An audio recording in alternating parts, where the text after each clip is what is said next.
Ai, ai, ai. 4h39 da tarde. A moto agora com 15.914 quilômetros, 24 graus. A gente está em Piraí.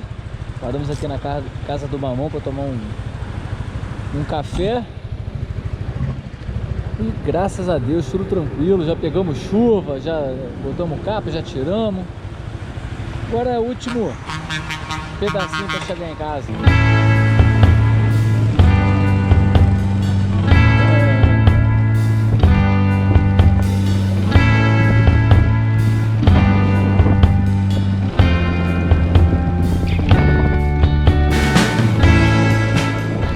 GPS resolveu parar de funcionar.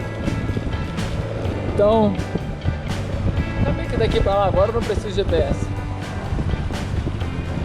Isso era bom que me informava quanto faltava para chegar em casa e tal. Mas enguiçou, parou, o telefone morreu, a tela dele não responde ao toque. Foi bom enquanto durou. Vamos nessa.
serra aqui.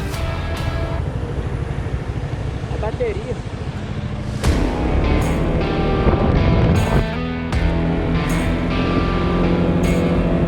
Horas em ponto, final da serra. Vê que hora a gente vai chegar lá no Carrefour.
pedágio da ponte de Niterói.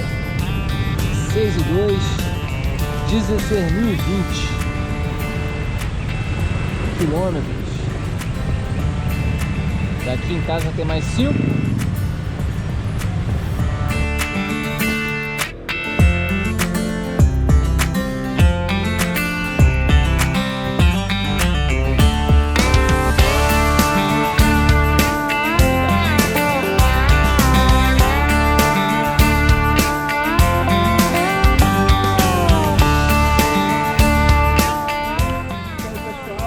Passeio finalizado com sucesso.